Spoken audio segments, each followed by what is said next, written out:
Hey guys, welcome back to my channel Study Talks with Arshi Saifi. So friends, आज हम बात करने वाले हैं इकोनॉमिक्स का टॉपिक धारणीय विकास के बारे में, धारणीय विकास की योजनाओं के बारे में। ठीक है ना। तो आइए स्टार्ट करते हैं। सबसे पहले देखते हैं धारणीय विकास की का अर्थ क्या होता है। तो हमने पहले देखा था अभी लास्ट वीडियो मैंने 2-3 दिन पहले डाली थी, उसमें बताया था धारणीय विकास के परिभाषाओं के बारे में और उसके फीचर्स के बारे में। तो आज हम बात करने के वाले हैं इसकी योजनाओं के बारे में कि धारणीय विकास में क्या क्या योजनाएं होती हैं। ठीक है ना। तो आइए स्टार्ट करते हैं। तो जो भी हमारे चैनल पर पहली बार आए हैं तो हमारे चैनल को सब्सक्राइब कर लीजिए, हमारी वीडियोस को लाइक कमेंट एंड शेयर करिएगा। तो आइए स्टार्ट करते हैं, देखते हैं कि इसकी योजनाएं क्या क्या होती हैं। तो आप इस वीडियो को हमारी कंप्लीट देखिएगा शुरू से लेकर एंड तक। तो सबसे पहले देखते हैं कि धारणीय विकास का अर्थ क्या होता है। धारणीय विकास का अर्थ है संसाधनों का बुद्धि संगत तथा विवेकी उपयोग। ठीक है ना। संसाधनों का क्या करना, अच्छी तरह से यूज़ करना, मतलब कम संसाधन में ज़्यादा उसका लाभ उठाना। तो विवेकी और बुद्धि संगत से, बुद्धिमत्ता से उसका यूज़ करना। संसाधनों का, हमारे प्राकृतिक संसाधन है, जो भी संसाधन हमारे पास हैं, तो उसका अच्छे से यूज़ करना, यूटिलाइजेशन करना उनका अच्छे से, तो वो हमारा धारणीय विकास कहलाता है। तो इसकी योजनाओं के बारे में हम बात करने वाले हैं आज। तो पहला बात करते हैं योजना। जो पहली योजना है आगत कल्याण कार्यकुशल प्रौद्योगिकी। फर्स्ट है आगत कार्यकुशल प्रौद्योगिकी। हमें उत्पादन की एक ऐसी प्रौद्योगिकी अपनानी चाहिए जो आगत कार्यकुशल हो। हमें ऐसी टेक्नोलॉजी का यूज़ करना चाहिए अपने संसाधनों का का उपयोग करने के लिए जिसमें कार्यकुशलता प्रौद्योगिकी, ठीक है ना, जिसमें ज़्यादा हम उसका बेनिफिट ले सकें संसाधनों का। ऐसी टेक्नोलॉजी का यूज़ करना चाहिए जो आजकल टेक्नोलॉजी चल रही है। ठीक है ना। सेकंड है ऊर्जा के पर्यावरण अनुकूल स्रोतों का प्रयोग। एलपीजी तथा सीएनजी न केवल स्वच्छ बल्कि पर्यावरण अनुकूल भी है। पेट्रोल तथा डीजल के स्थान पर इन दोनों ईंधनों के उपयोग को प्रोत्साहन किया जाना चाहिए, क्योंकि पेट्रोल तथा डीजल भारी मात्रा में कार्बन डाइऑक्साइड छोड़ते हैं जिससे ग्रीन हाउस गैसों में वृद्धि होती है।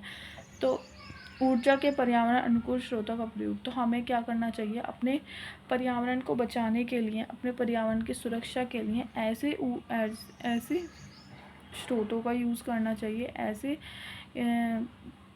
स्रोतों का यूज़ करना चाहिए जो कि हमारे पर्यावरण के लिए हानिकारक ना हो, वो हमारे पर्यावरण को ज़्यादा क्षति ना पहुंचाएं। ठीक है ना। तो एलपीजी तथा सीएनजी न केवल स्वच्छ बल्कि पर्यावरण अनुकूल भी हैं, तो इनका यूज़ करना चाहिए। और पेट्रोल तथा डीजल के स्थान पर इन दोनों ईंधनों का प्रयोग प्रोत्साहन किया जाना चाहिए, क्योंकि पेट्रोल और डीजल जो है भारी मात्रा में कार्बन डाइऑक्साइड छोड़ते हैं जो कि हमारे, जो उससे ग्रीन हाउसेस गैसेस भरती हैं और वो हमारे पर्यावरण के लिए बहुत ज़्यादा हानिकारक है। ठीक है ना। तो हमें किसका यूज़ करना चाहिए, एलपीजी और सीएनजी गैसेस का पेट्रोल और डीजल के स्थान पर। तो ये भी हमारा ये इसकी सेकंड योजना है हमारे धारणीय विकास की, जिसमें हम अपने पर्यावरण को सुरक्षित कर सकते हैं। ठीक है ना। और संसाधनों का अच्छे से इस्तेमाल कर सकते हैं। ठीक है ना। थर्ड पॉइंट है एकीकृत ग्रामीण विकास। राज्यों की योजनाओं में एकीकृत ग्रामीण विकास पर विशेष बल दिया जाना चाहिए। राज्यों की योजनाओं में एकीकरण ग्रामीण विकास मतलब राज्यों की जो योजना बनानी चाहिए ना, उसमें जो गांव के लोगों के विकास पर एकीकरण पर बल दिया जाना चाहिए। इससे ग्रामीण क्षेत्रों में रोजगार के अवसर उत्पन्न होंगे, ग्रामीण लोगों का शहरों में पलायन रुकेगा। तो जो लोग गांव छोड़ कर शहरों में आते हैं, वो किस वजह से आते हैं, रोज़गार की वजह से। ठीक है ना। अच्छे रोज़गार की वजह से आते हैं वो अपने गांव को छोड़कर। तो उन लोगों को गांव में ही वही फैसिलिटी दी जानी चाहिए जो वो शहरों में ढूंढते हैं। ठीक है ना। इससे क्या होगा कि जो हमारा ग्रामीण क्षेत्र है वो भी उसका भी एकीकरण बना रहेगा। ठीक है ना। इससे ग्रामीण क्षेत्रों में रोज़गार के अवसर उत्पन्न होंगे।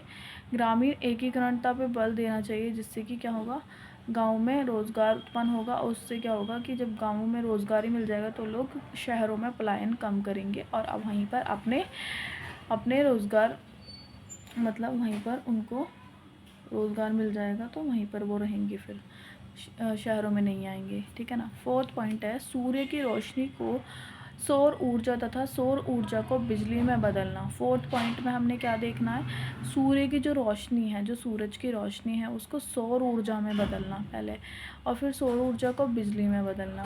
तो ये जो प्रोसेस है, ठीक है ना, इस प्रोसेस को हमें अपनाना चाहिए, जिसकी वजह से हमें ऊर्जा उत्पादन का एक अति महत्वपूर्ण आगत है, जहाँ जीवाश्म ईंधन के प्रयोग का निहितार्थ ऊर्जा के अपूर्य स्रोतों का प्रत्यक्ष रूप से खाली होना है, वहाँ कोयले का प्रयोग पर्यावरण के अति प्रतिकूल है, क्योंकि इससे कार्बन डाइऑक्साइड निकलती है। सूर्य की जो रोशनी का उसका इस्तेमाल हमें किया जाना चाहिए, उसको पहले सौर ऊर्जा में बदल के सौर ऊर्जा से हमें बिजली बनानी चाहिए, क्योंकि हमारे पर्यावरण में जिस तरीके से हम बिजली बनाते हैं कोयले से, तो वो हमारे पर्यावरण को क्षति पहुँचाता है, ठीक है ना। आते हैं हम फिफ्थ पॉइंट पे कि जैव खेती की ओर खिसकाव। जैव खेती हमें अपनानी चाहिए, ठीक है ना। रासायनिक खादों व कीटनाशक दवाइयों के अत्यधिक प्रयोग के फलस्वरूप फसलों के उत्पादन में बहुत वृद्धि हुई है। रासायनिक खादों व कीटनाशक दवाइयों के अत्यधिक, ठीक है ना, फसलों के उत्पादन में वृद्धि हुई है, ठीक है ना। फसलों के उत्पादन, जब हमें अब हमें जैव खेती अपनानी चाहिए। जैव खेती में क्या है, रासायनिक खाद व कीटनाशक दवाइयों के अत्यधिक प्रयोग के फलस्वरूप फसलों के उत्पादन में वृद्धि होनी चाहिए। कि रासायनिक खाद क्या है, जो रासायनिक खाद हैं और कीटनाशक दवाई, उनका यूज़ किया जाना चाहिए, जिससे कि फसल के उत्पादन में वृद्धि होगी, ठीक है ना। जो कम मतलब जैव खेती में क्या होता है कि हमारी जो उत्पादन होती है वो कम बहुत ज़्यादा होती है, ठीक है ना। तो जैव खेती हमें अपनानी चाहिए। 6 पॉइंट है अपशिष्टों का पुनः प्रयोग। घरेलू तथा औद्योगिक अपशिष्टों को सड़कों पर फेंकने की अपेक्षा हमें इसका पुनः प्रयोग करना चाहिए। जो हमारे जो घरेलू और औद्योगिक जो कचरे होते हैं, जो भी कूड़ा करकट जो भी होता है, हमें घरेलू कूड़ा करकट को कंपोस्ट में बदलकर जैव खेती के लिए खाद के रूप में प्रयोग किया जाना चाहिए, ठीक है ना। तो हमें अपने जो सोर्सेज है ना, उनको बिल्कुल वेस्ट नहीं छोड़ना है। जो कूड़ा करकट है उसमें भी हमारे जो वो भी हमारा रिसोर्स बन सकता है। उससे क्या कर सकते हैं, हम उसको रिसाइकिल करके हम उसको क्या बना सकते हैं, खाद बना सकते हैं। किस चीज़ के लिए, जैव खेती के लिए। जैव खेती के लिए खाद का यूज़ कर सकते हैं, किस चीज़ से, कूड़े करकट से।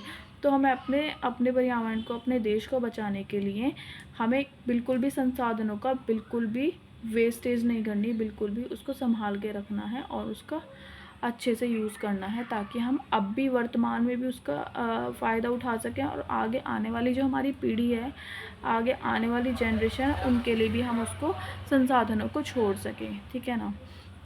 आते हैं 7th पॉइंट पे, प्राकृतिक परिसंपत्तियों की सुरक्षा। हमें प्राकृतिक संपत्तियों की सुरक्षा करनी चाहिए, ताकि भावी पीढ़ियों को उसकी वसीयत कर सकें।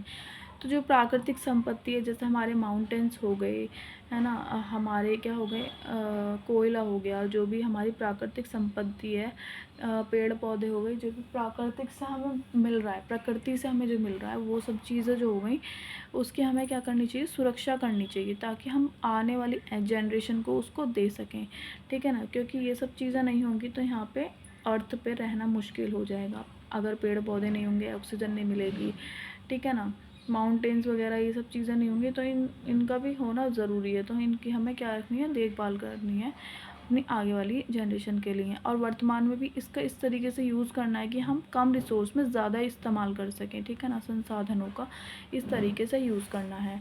8th पॉइंट है यातायात के सार्वजनिक साधन। यातायात के सार्वजनिक साधन है शीघ्रगामी, आरामदायक तथा बचत वाले होने चाहिए। यातायात के जो साधन हैं क्या होने चाहिए, आरामदायक होने चाहिए और बचत वाले होने चाहिए, जिसमें हमें ज़्यादा बचत हो लोगों को, ठीक है ना। जैसे कि दिल्ली में मेट्रो यद्यपि नगर के सभी भागों में इसकी सेवाएं पहुंचनी चाहिए, ठीक है ना। इन सभी, जैसे कि मेट्रो एक वो है कि कम प्राइस में हमें मतलब कम पैसों में हमें काफ़ी दूर तक ट्रैवल हम कर सकते हैं, उसमें आरामदायक और बचत वाला। तो फ्रेंड्स, यही हमारी आज की वीडियो धारणीय विकास और उसकी योजनाएं पर, ठीक है ना। तो अगर आपको इसकी जो फीचर्स हैं उसकी वीडियो भी चाहिए, तो आप मेरे चैनल पर जाके देख सकते हैं। उसकी भी मैंने वीडियो बनाई है, उसकी परिभाषा की और उसके फीचर्स की वीडियो बनाई है, ठीक है ना।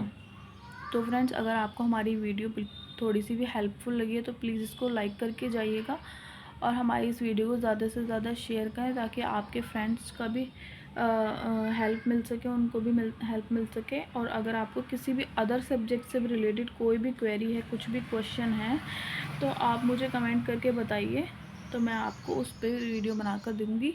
और अगर कुछ भी आपको क्वेरी लगती है इस वीडियो में, कोई भी अदर वीडियो में, तो आप वो भी कमेंट कर सकते हैं, मैं आपकी पूरी हेल्प करने की कोशिश करूँगी। तो फ्रेंड्स, हमें ऐसे ही सपोर्ट करें, हमारे चैनल को सब्सक्राइब करें। Thank you so much. Bye bye, take care.